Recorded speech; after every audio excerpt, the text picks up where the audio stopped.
Hello, everyone. Welcome back to another episode of Young Future Stars. Today, I'm lucky enough to be joined by young basketball prospect Denver Lund. Thank you for joining me, Denver. Firstly, just tell me a little bit about yourself, your love for basketball, hobbies outside of basketball, and anything you want to let the audience know about yourself as a person. Cheers. Thanks for having me on, Sepe.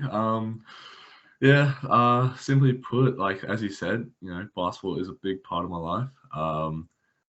A big majority of it. But outside of that, it's really just the usual stuff I enjoy. Now AFL season's back. I enjoy watching the footy. Big Tiger supporter right here. Just like hanging out, a bit of PlayStation at night when trainings are over and whatnot. Trying to think about everything that doesn't revolve around basketball because a lot of it does.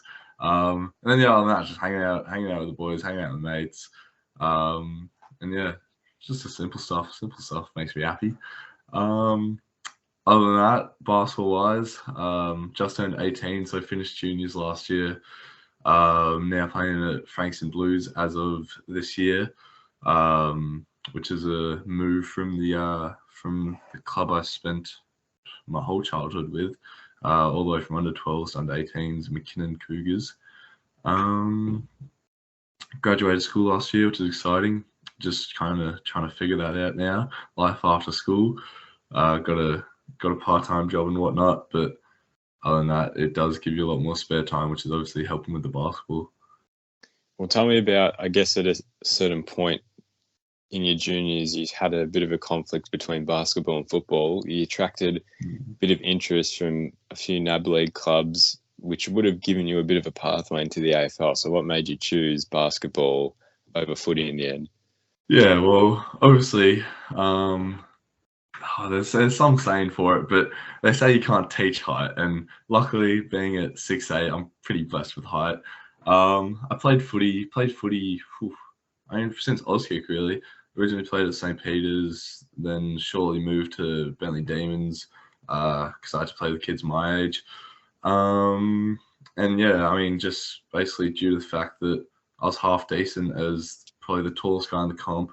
Yeah, around under 15s, I think it was, around 14s, 15s, 16s. I think the first few years of Sandy, when it goes from Interleague to Sandy, I had Sandy Dragons knocking at my door a couple of times, just sending emails to my mum. But back then, just like I am now, it was just too much basketballs going on to go and include 100% effort into footy, because that wouldn't be really possible. I played for Bentley Demons. We were pretty decent local footy comp in the SMJFL. I played a bit of ruck, played a bit of centre half back, played a bit of centre half forward. Just really a tall marking target. And yeah, obviously, like I said, can't teach height, so that did cause Sand Dragons to be interested. I mean, really up until last year, plus kind of up until now, they've kind of left that doorway open for me, which is always good. I've had some really good communications with some guys down there. Considered it quite a few times, just because there's so many stories about basketball players turning into footy players, and it does really sound enticing, the whole idea of it. But it's kind of just the fact that I just know that if I wanted to succeed in either basketball or footy, there would have to be 100% of my effort put to one of them, and I know can't really risk juggling eggs in case both of them don't come through. Yeah.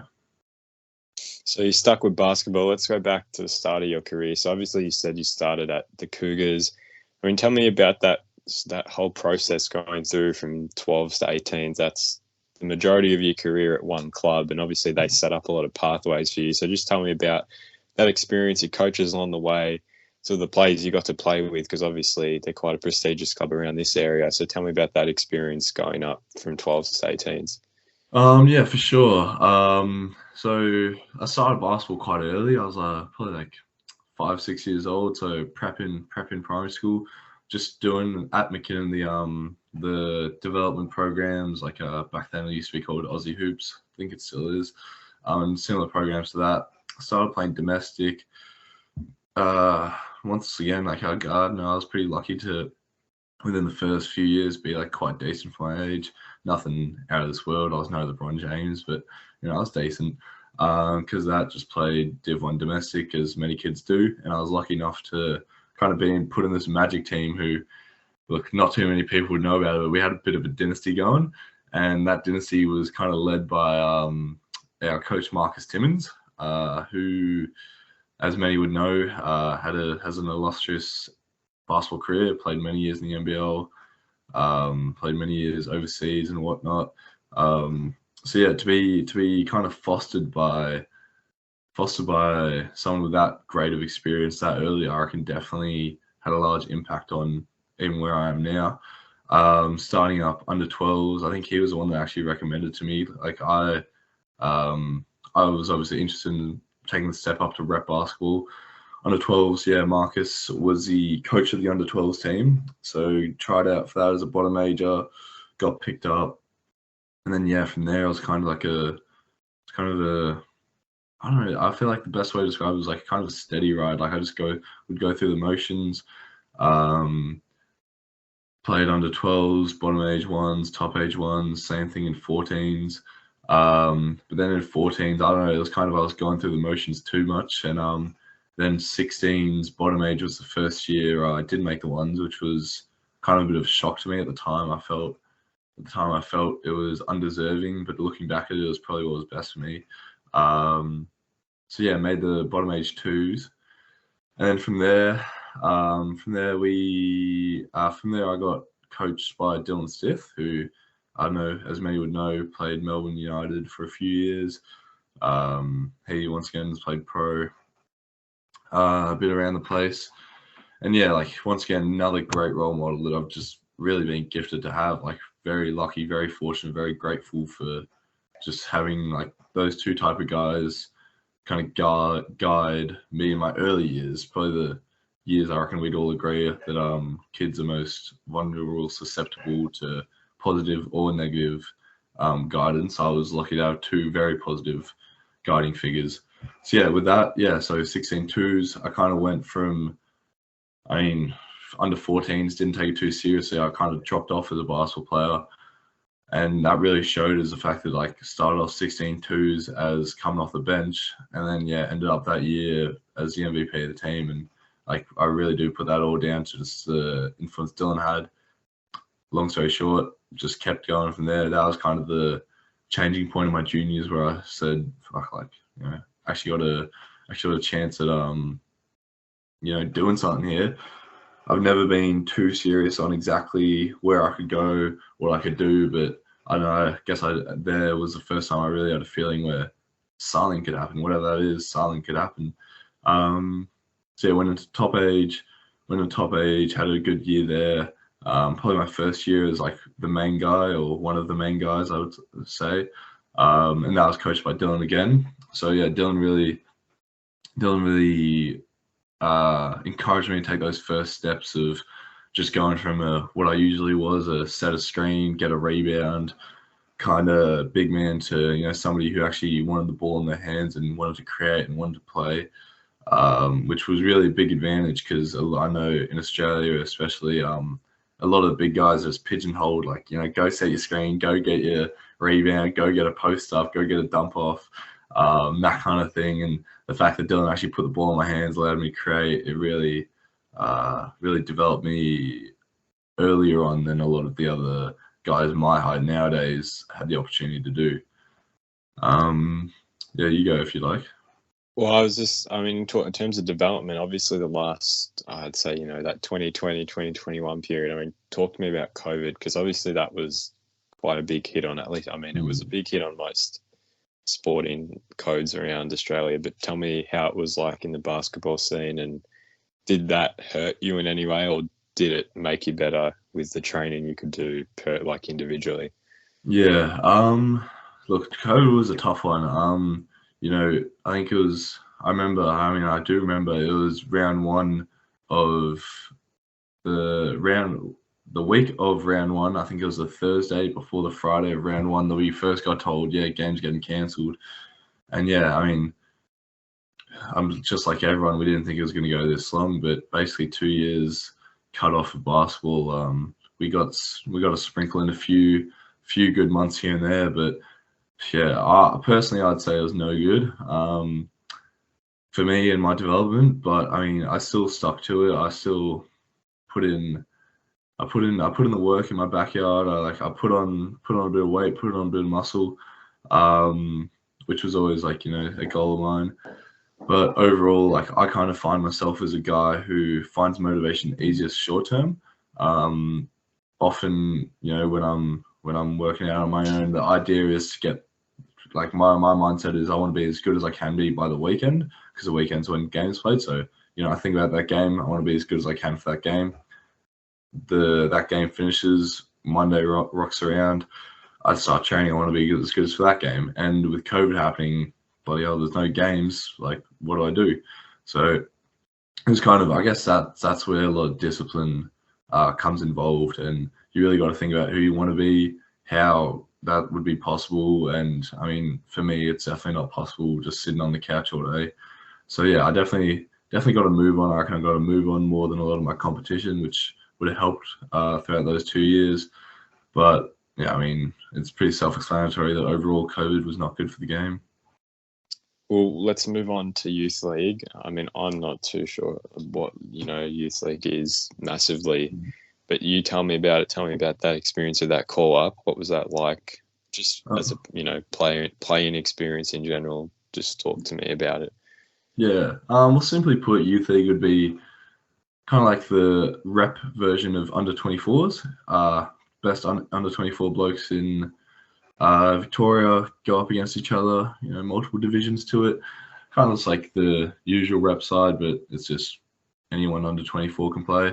So for me, I was quite lucky, like you said earlier on about how McKinnon gave me great opportunities. I was quite lucky that McKinnon gave me a great opportunity there. Most kids will start up youth league after they finish under 18s, or some of them even after they finish under 20s. My coach at McKinnon, Josh Martin, he gave me a call up when I was bottom age under 18, so I would have been 16 there, which is really quite rare.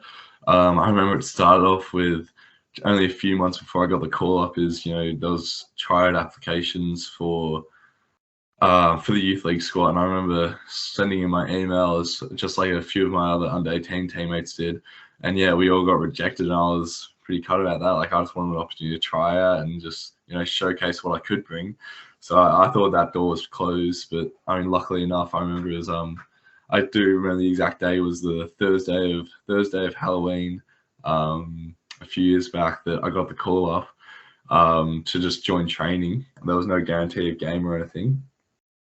And yeah, I got the call up for training, and then I had a Halloween party that night. So pretty funny story there, how you work so hard for something, and then I had to let them know, yeah, if it's all right, can I join the next training, because I've got to run.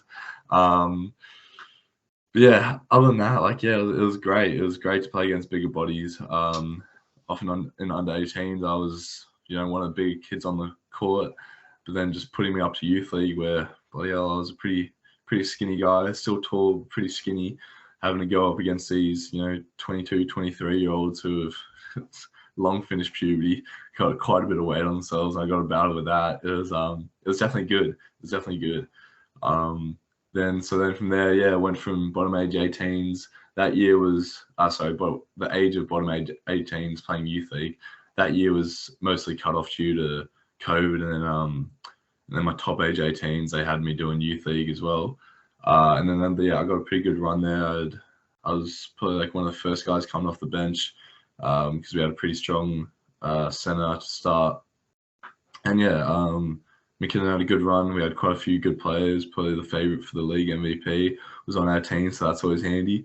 And then yeah, COVID cut that one short as well. Didn't get to come around to finals for that, which is pretty stiff.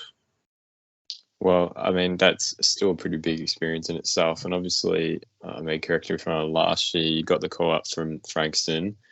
Was it was it last year or the year before that happened? No, it was last year. So last year was a pretty big year for me, just in all terms basketball. So it started off, I came down to one of the trainings, like a player, Dylan Sith, like I mentioned before, he brought me down to one of the trainings in early 2021. So yeah, I went down to the training. Mate, I reckon I did bugger all for the majority of it.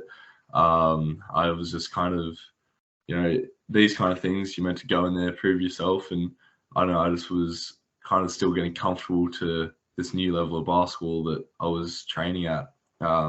Since I was like kind of training with the NBL1 team on this day.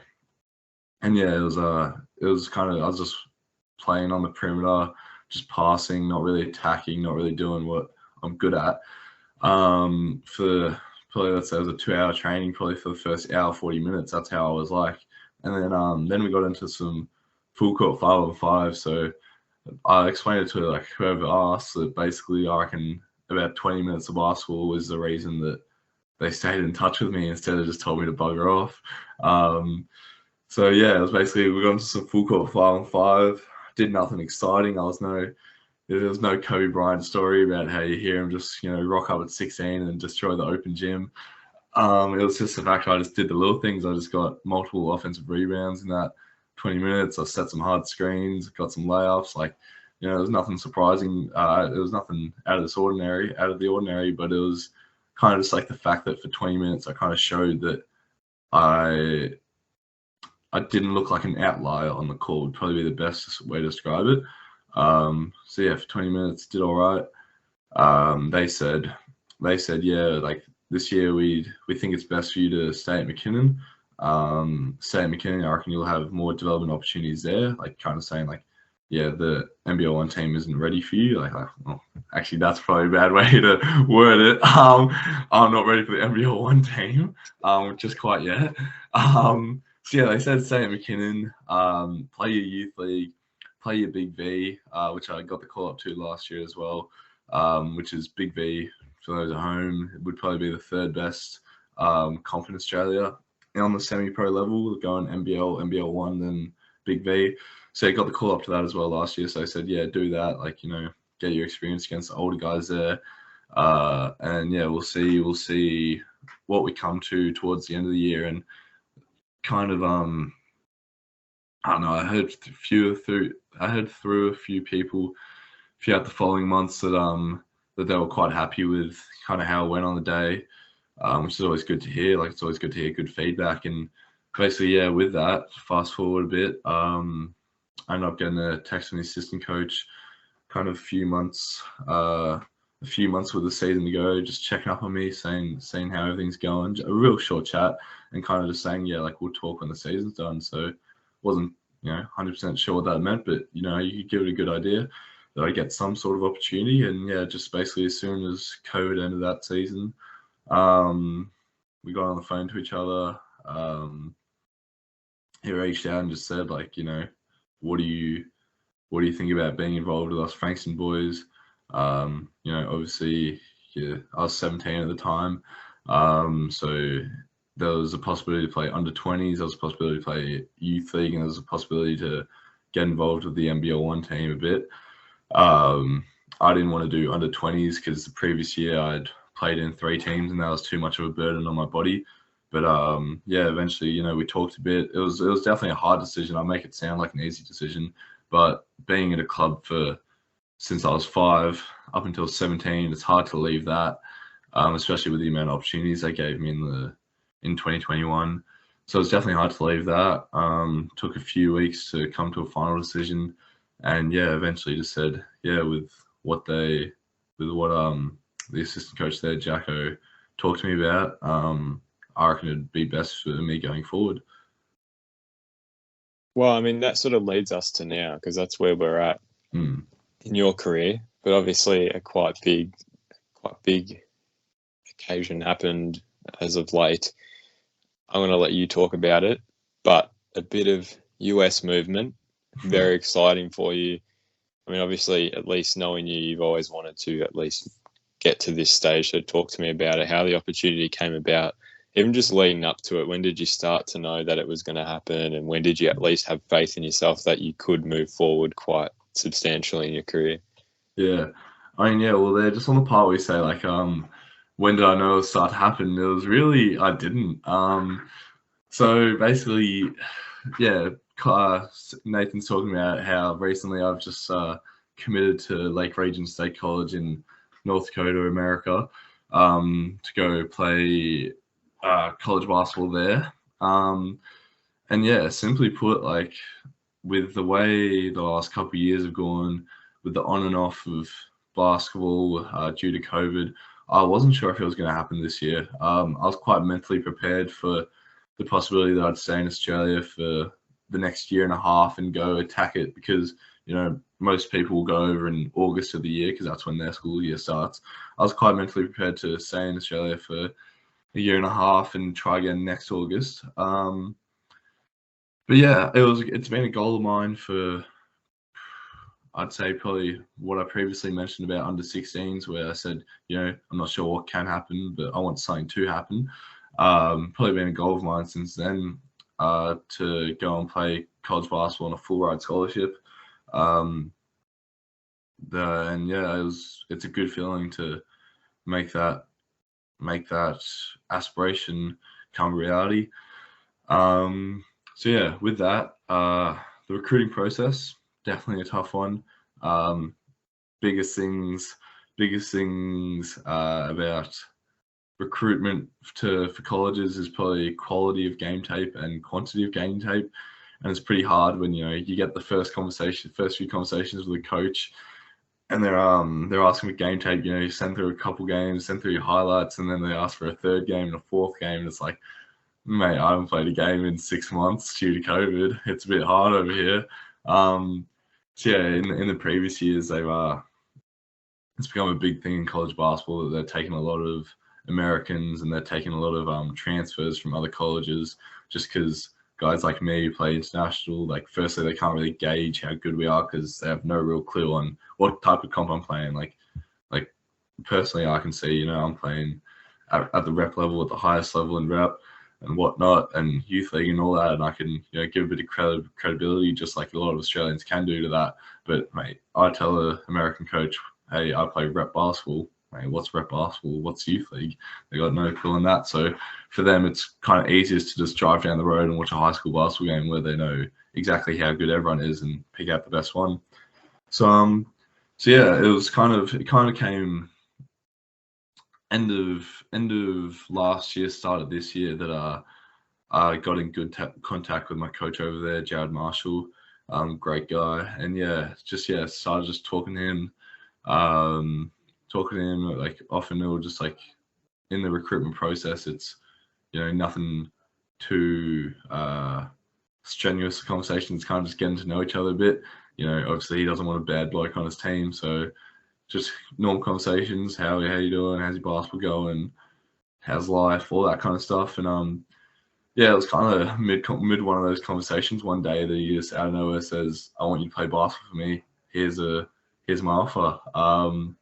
And it took me a few weeks to accept it. I was never not keen on the opportunity, but I'm always someone who wants to be 100% certain. So yeah, it took me a few weeks, but then also one of the things that really encouraged me a lot is that I've got 2 Melburnians coming with me over there. North Dakota, kind of middle of nowhere as far as I know. Don't know too much about America, but it's right under Canada. Seems like it's a bit of countryside over there. And yeah, the fact that I've got, you know, one guy I already know and one guy I'm getting to know coming over with me, that'll be great to just kind of bounce off each other when we kind of feel like we're in a foreign place. At least we have some comfortability with knowing a couple of Australians. Well, it is important, at least, you know, being there for quite a long time. I guess to wrap up, tell me, what are the major aspirations for you, at least short term and long term, because I think, at least in this stage, short term is probably a bit more important. Tell me what you want to get out of this US experience, and at least what you're looking forward to in the next, obviously, I'd say 12 months, because you don't leave to North Dakota until August. So you've still got a bit of time here. So tell me what happens in that time between and what you're looking forward to heading off to North Dakota. Yeah. So for the next 12 months, the main goals would probably be, firstly, I got the national championships in 2 weeks. I got picked for the Vic side a couple months back, so I got that. want to have a real good hit out there. We're going to have some real tough games, but I just want to kind of prove to myself more than anything else. Prove to myself that, you know, I'm one of the better guys in the country, realistically. Like, that competition's brings together all the best players from every state, meaning it's the best players from the country. So really, we just want to go against the best guys and prove myself against the best guys, as well as have a successful tournament for the team. Obviously, you know, we don't have any aspirations shorter than get a medal. So hopefully that all works out. At the Frankston side, it's kind of just, the goal is to keep training hard, and kind of the goal is to get consistent minutes in that team. Being one of the younger guys, it will be hard. Like, I'm the youngest on the team, just joined the team. In a few practice matches, you know, I've been getting some minutes here and there, but I mean, basically those are just practice matches. So when the regular season rolls around, we'll get a gauge on what my involvement will be with it all. But obviously the goal is to be quite involved with it, because, you know, it's a bloody good competition, and I'm a big believer in, you know, chuck someone in the deep end, they'll learn how to swim. So that's kind of what this is. I'm playing against NBL level guys, people who've played pro internationally. That's somewhere I want to be, looking further than 12 months. So if I can get used to that now at the age of 18, mate, you know, in the next few years, hopefully some good things can come. That'd probably be the next 12 months. Other than that, or in the next 12 months, other than that, it's just prepare for August. Be the best player I can be before I set foot in America. Just prepare myself best to succeed over there. Looking past 12 months, talking specifically about the college year, it'd be to really have a good hit out, have a good performance in that first year, especially. The kind of program I'm going to is a junior college, so I can only be there for 2 years, and a big thing is that it's a stepping stone. It's meant to be a stepping stone onto bigger and better things, and that's one of the things that I quite like about Coach Jared, is that me and him are quite on the same page of my goals, my aspirations, and how we're going to get me there. So yeah, really just have a good hit out, play good games, win games. You know, coaches love winners, so hopefully we can be a winning program again this year. They had a pretty good year last year, sending one guy D1, and like, that's only so far, as well as making the playoffs. So hopefully we can do something similar, if not better, this coming year. Play good games, get recruited by high division schools, Division 1s, good Division 2 programs is the aspiration. Play that for, hopefully, you know, I get that opportunity after a year or two, play that for the 3 or 4 years left of my eligibility. And then after that, I'll have a degree in my pocket. A degree will always be good, you know, pretty handy. If I want to go into probably the business industry, for me, a degree will be pretty handy, but that's not the main focus. The main focus is to finish up those 4 years and hopefully go on to play pro level basketball and live my life through basketball, is always the main way I put it. My goal is to live a life through basketball, because I feel like that's what makes me happy, and why not live a happy life?